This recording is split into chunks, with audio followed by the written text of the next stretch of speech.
गणतंत्र दिवस पर स्वाधीनता का एक संकल्प तो हमारे अंदर महसूस होता ही है, साथ ही साथ हमें ये भी जानने समझने के लिए एक अवसर दे जाता है कि हमारा संविधान कैसे लिखा गया था, हमारे देश में 26 जनवरी 1950 को कैसे गणतंत्र लागू हुआ था। गणतंत्र की कहानी तो तमाम तौर पर आपने सुनी ही होगी, लेकिन संविधान की प्रति की यदि एक झलक आपको देखना है तो आप इंदौर की अहिल्या लाइब्रेरी में पहुंच सकते हैं, जहां पर इसे संजोकर रखा गया है, संरक्षित करके रखा गया है। इसका मुख्य पृष्ठ ही अपने आप में कई संदेश हमें संप्रेषित करता है। समाज सेविका और इस लाइब्रेरी की कर्ता धर्ता लिली डाबर से जब एमपी न्यूज की टीम ने बात की तो उन्होंने बताई कई कहानियां और संविधान से जुड़ी कई बारीक बातें। आइए जानने और समझने की कोशिश करते हैं और क्या कुछ संदेश यहाँ पर समाज सेविका लिली डाबर दे रही हैं, जरा सुन लेते हैं।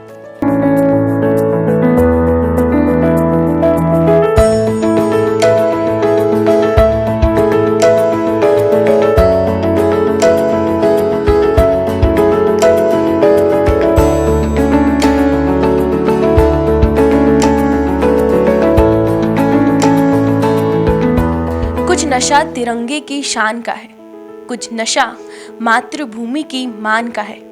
हम लहराएंगे ये तिरंगा हर जगह, क्योंकि हिंदुस्तान का ये तिरंगा मेरी शान का है। नमस्कार, स्वागत है आपका एमपी न्यूज़ में। 26 जनवरी गणतंत्र दिवस, आज ही के दिन हमारा संविधान लागू हुआ था और भारत ने पूरे विश्व के सामने अपनी ताकत का एहसास करवाया था। लेकिन क्या आपको पता है, जब संविधान बना तो उसका जो फर्स्ट पेज है, उसका डिज़ाइन जो थी वो इंदौर में करी गई थी। आज ये पूरी कहानी मैं आप तक पहुंचा रही हूँ। हमारे साथ जुड़ी हैं शासकीय श्री अहिल्या केंद्रीय पुस्तकालय से लिली मैम। मैम, स्वागत है आपका हमारे इस शो में। एंड सबसे पहले तो जो जनता का भी सवाल आता है कि 26 जनवरी आपके जीवन में क्या महत्व रखता है? देखिए, मुझे लगता है कि 26 जनवरी हर भारतीय नागरिक के जीवन में महत्व रखता है। और मुझे 26 जनवरी से विशेष प्यार ये है कि जब मैं स्कूल एजुकेशन में थी तो एनसीसी आरडीसी में गई थी। जब प्रधानमंत्री माननीय इंदिरा गांधी जी थी, उस समय मैंने मध्य प्रदेश का प्रतिनिधित्व किया था और वहाँ से बहुत सारे अवार्ड्स जीत के आई थी। तो आज भी वहाँ से जो मुझे साड़ी मिली थी, उसके बाद मैंने कईयों साड़ियाँ पहनी होंगी कोसा की, लेकिन उस साड़ी से जो मुझे प्यार है वो अद्भुत है, क्योंकि उससे कहीं ना कहीं हमारे देश की सुगंध उसमें महसूस करती हूँ, देश से जुड़ाव महसूस करती हूँ। तो 26 जनवरी मेरे लिए बहुत महत्व रखता है। ये सच्चे देशभक्ति हैं जो इस सारी बातों को हम तक पहुंचाते हैं और हमें रियल जो है देशभक्ति का एहसास दिलाते हैं। मैम, संविधान की बात हो रही, 26 जनवरी जाना इसीलिए जाता है, संविधान लागू हुआ था। मैं जानना चाहूँगी आपसे कि जो फर्स्ट पेज जो हमारे यहाँ पे डिज़ाइन करा गया था, वो किसने डिज़ाइन करा था, क्या सोच थी उस डिज़ाइनिंग के पीछे? देखिए, ये हमारे लिए बहुत गौरव का विषय है कि एक तरफ तो हम स्वच्छता में नंबर 1 पंच लगा चुके हैं, वहीं भारतीय संविधान जो हमारी जीवन की आधारशिला है, उनके नियम और कायदों पे, कर्तव्यों और अधिकारों पर ही हमारा जीवन टिका हुआ है। उसका जो फर्स्ट पेज है, जो गोल्डन पूरा किया हुआ है, वो हमारे यहाँ के श्रद्धेय स्वर्गीय दीनानाथ जी भार्गव द्वारा डिज़ाइन किया गया था। और उनके बारे में एक बहुत अच्छी बात होती है कि आपने देखा होगा, उसमें जो शेर की आप देखते हैं तस्वीर, तो हमें एक सामान्य देखने पे ऐसा लगता है कि 3 शेर हैं और चौथा पीछे होगा, इस तरह हम एक इमेजिन करते हैं। लेकिन जब भार्गव साहब को ये डिज़ाइन दिया गया, उस कमेटी में रखा गया, तो उन्होंने बिल्कुल उस ज़ू में, चिड़ियाघर में जा कर के उन शेरों की मुख मुद्राओं को देखा, उनको पास से महसूस किया, तब जाकर के उन्होंने वो डिज़ाइन बनाया। और इसमें शायद मुझे लगता है कि सभी को नहीं पता है कि इसमें एक मेल शेर है, एक फीमेल शेर है और एक उन दोनों का बच्चा शेर है, जो 3 हम देखते हैं। तो ये और एक और इससे जुड़ी एक घटना है कि भार्गव साहब ने जब एक ये गोल्डन कर रहे थे, तो करते करते एक स्पॉट, ब्लैक स्पॉट जो गोल्डन में टच था, वो वहाँ गिर गया, तो उस चीज़ को स्वीकार नहीं किया गया। तो वो आज भी प्रति उनकी श्रीमती जी ने, माननीय भार्गव मैडम ने उसको संभाल के रखा है, और ये निश्चित ही उनके लिए भी और हम सभी के लिए बहुत गौरव की बात है। बिल्कुल, गौरव, और जब बात करते हैं हमारे देश के लिए, जब इतनी सारी चीज़ें, क्योंकि स्वतंत्रता हमें मिली थी, स्वतंत्रता के बाद सही मायने में हम स्वतंत्र भी हुए थे जब हमारा संविधान लागू हुआ था। मैम, आपसे एक और चीज़ जानना चाहती थी कि 26 जनवरी के दिन जो संविधान की कॉपी है उसे लाइब्रेरी के बाहर रखा जाता है। सो क्या सोच इसके पीछे है जो आप लोगों ने सोचा है, ताकि लोगों को भी मौका मिल सके कि वो बुक देख सके, सही चीज़ें देख सके? देखिए, 26 जनवरी के दिन तो बाहर रखा जाता है, 15 अगस्त के दिन बाहर रखा जाता है, लेकिन मेरा ऐसा मानना है, मैं अभी 4 माह पहले यहाँ रीजनल लाइब्रेरियन के पद पर पदस्थ हुई हूँ, तो हमने उसका एक ऐसा बॉक्स बनवाया है, जस्ट लाइक एक फ़ोटो फ्रेम होती है जिसको किसी भी एंगल पे शिफ्ट किया जा सकता है, उसका नीचे स्टैंड बनवाया है और उस पर सत्यमेव जयते लिखवाया है।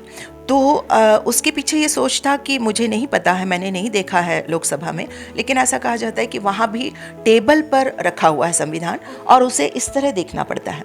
लेकिन मुझे ऐसा लगता था कि हम इसको इस तरह रखें कि खड़े खड़े भी व्यक्ति उसको ओपन कर सके, और उसकी सुरक्षा भी चाहिए, तो उसको इस तरह से एक केस बना दिया गया उसका, और उसमें एक लॉक रहता है, उसको बाहर रख दिया जाता है। और इसके अलावा उसको एक और हमने दिया है, आसपास आप देखेंगे इसमें कि रेड लाइन बनी हुई है जो ख़ास तौर से ज्वेलरी बॉक्स में होती है। तो इसके पीछे भी मेरी सोच ये थी कि भाई हम अपने जो घर के गहने होते हैं उनकी सुरक्षा करते हैं और उन्हें इस तरह के बॉक्स में रखते हैं, तो ये तो हमारे देश का गहना है, तो इसका ज्वेलरी बॉक्स किस तरह का होना चाहिए, तो ये लुक हमने इसको दिया है, क्योंकि इससे बड़ा गहना तो हमारे पास कुछ है नहीं। तो इसके पीछे ये होता है कि अब हमने ये सभी के लिए कर दिया है, मतलब अब आने वालों की संख्या बढ़ गई है, खासतौर से युवाओं की और बहुत सीनियर सिटीजन्स भी होते हैं जिन्होंने आज तक संविधान को छू के नहीं देखा है, संविधान को खोल के नहीं देखा है, वो एक बहुत अद्भुत अनुभव और एक गौरव का अनुभव करते हैं। और युवा जो आते हैं, युवाओं को मैं हमेशा ये कहती हूँ कि भाई सेल्फी लेने का आपको बहुत शौक़ होता है, कहीं कहीं करते हैं और उन सारी चीज़ों में बहुत सारे एक्सीडेंट्स हो जाते हैं। इसके साथ सेल्फी लेने पे आप बहुत प्राउड फील करेंगे, इसको अपने स्टेटस पे लगाइए, इसको सब जगह लगाइए और इसके साथ सेल्फी लीजिए। तो अब ये सिर्फ 15 अगस्त या 26 जनवरी को, जैसा कहा जाता है कि देशभक्ति सिर्फ 15 अगस्त और 26 जनवरी को क्यों, संविधान तो 365 दिन का है, तो हम उसे हमेशा ही उसे बाहर ऑफिस में रखा हुआ है, कभी भी कोई भी आकर के उसको देख सकता है, उसके साथ फ़ोटो खिंचवा सकता है, सेल्फी ले सकता है, उसको छू के देख सकता है, खोल के देख सकता है। ये बहुत ही एक यूनिक चीज़ जो हमें यहाँ पे पता चली, क्योंकि अभी तक हमें सिर्फ ये पता था कि हमारे यहाँ पे संविधान जो है उनकी बुक हमारे यहाँ पे रखी हुई है, लेकिन हम उनके साथ पढ़ भी सकते हैं, उसे देख भी सकते हैं। इवन मैम ने तो इतना भी सपोर्ट करा है कि आप उनके साथ पिक्चर्स भी क्लिक करा सकते हैं। जी, लेने पे ये होता है कि जो बहुत शौक होता है ना सबको, तो मैं उनसे एक वादा लेती हूँ कि भाई इसे जा कर के अपनी जो भी आईडीज़ है या जहाँ भी आपको करना है, इसके साथ आप खड़े होइए, आप देखिएगा आपको खुद बहुत प्राउड फील होगा। हमारी भारत की बात ही ऐसी है कि जब भी ऐसे कोई मोमेंट्स हमारे सामने आते हैं ना, हम सभी बहुत प्राउड फील करते हैं। एक और सवाल मैम मेरा आपसे था कि लाइब्रेरी को कितने साल हो चुके हैं एंड आगे और क्या प्लानिंग्स रहेंगी, ताकि जो स्पेशली जो यूथ है वो लाइब्रेरी में आए, जो बुक्स हैं उन्हें पढ़ें, एंड अभी क्या कुछ कलेक्शंस बुक्स का रहा है ताकि यूथ वहाँ पर ज़्यादा आए? देखिए, जहाँ तक इसकी स्थापना का सवाल है, तो अभी हमने इसकी डायमंड जुबली मनाई है, हीरक जयंती महोत्सव 19, 20, 21। इसकी स्थापना को 60 वर्ष पूर्ण हो चुके हैं। 19 नवंबर 1961 को इसकी स्थापना हुई और 19 नवंबर 2021 को ये अपने 60वें वर्ष में पुस्तकालय आ चुका है, मतलब हम कहें कि सीनियर सिटीज़न हो गया है। और ऐसा कहा जाता है कि सीनियर सिटीजन्स को कहीं ना कहीं हमें ज़्यादा अटेंशन देना चाहिए।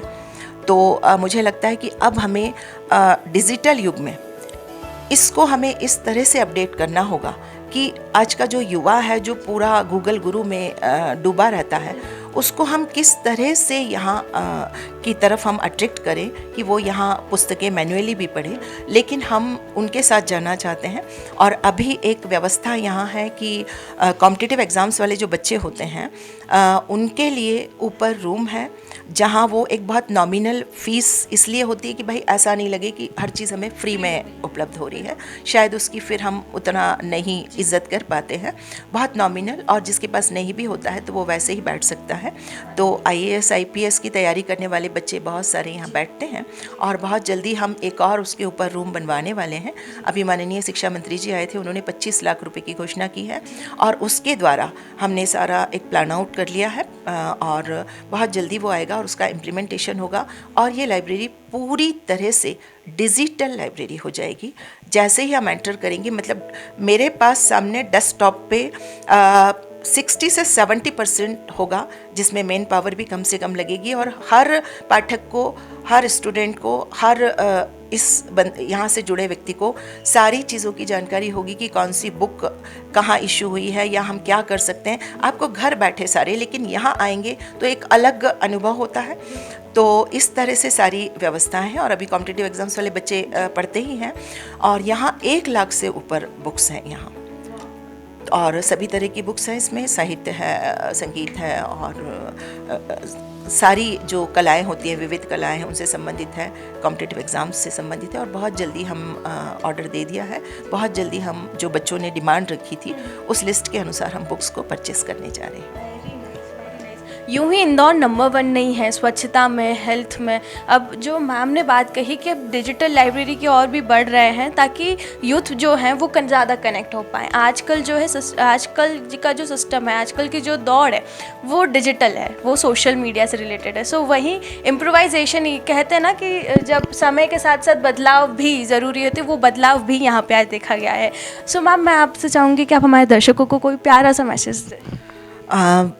बस ये एक और बात मैं शायद आपको बताना भूल गई, जो आपने कहा कि और क्या चल रहा है। यहाँ एक दिव्यांग कॉर्नर भी हम डेवलप कर रहे हैं। दिव्यांगों से संबंधित सारी चीज़ें होंगी, एटलीस्ट वो अभी आए तो कम से कम ऑडियोज़ ही सुने, ब्रेल बुक्स होंगी, उनसे रिलेटेड सारे हर तरह का दिव्यांग उसमें हमने मोटराइज्ड व्हीलचेयर ले ली है, हियरिंग एड्स ले लिए हैं और उनसे संबंधित सारा लिटरेचर आने के बाद में उनके लिए एक अलग से कॉर्नर होगा ताकि वो लोग भी यहाँ से जुड़ सकें। तो ये तो हुआ लाइब्रेरी के डेवलपमेंट की बात। रही बात मैसेज की, तो मैं ख़ास तौर से देखिए जो सीनियर्स हैं या मिड एज के हैं, उन्होंने तो अपनी एक लाइफ का पार्ट काफ़ी कुछ एक जी लिया है, लेकिन यूथ जो है उसे देश से प्यार करना सीखना होगा और आज का युवा कर रहा है। ऐसा नहीं कह सकते कि हम नहीं कर रहा है, लेकिन हमें ये बड़ों की ड्यूटी होती है कि हम उसे सही गाइड करें। जैसे हम कहते हैं कि भाई अब इसके साथ आप सेल्फी लेकर के डालिए, तो वो स्टेटस पे बड़ी खुशी से डालता है, बहुत उसे अच्छा लगता है, बहुत अच्छा फील होता है। तो ऐसा नहीं है, युवा बहुत आज का बहुत आगे है, बहुत समझदार है, लेकिन बस हमें उनको सही दिशा में गाइड करने की ज़रूरत है। तो वही बात मैं कहूँगी कि भाई राष्ट्रभक्ति, देशभक्ति या संविधान की बात सिर्फ 15 अगस्त और 26 जनवरी को नहीं, ये 365 दिन, क्योंकि वही हमारी, हम उसी लाइन पे चल रहे हैं या उसी को हम फॉलो करते हुए अपना जीवन जी रहे हैं, अपने कर्तव्यों का पालन कर रहे हैं, अपने अधिकारों का हक जताते हैं। तो हमें लगता है कि हमेशा हमें अपने देश से प्यार करने का भाव हमेशा होना चाहिए।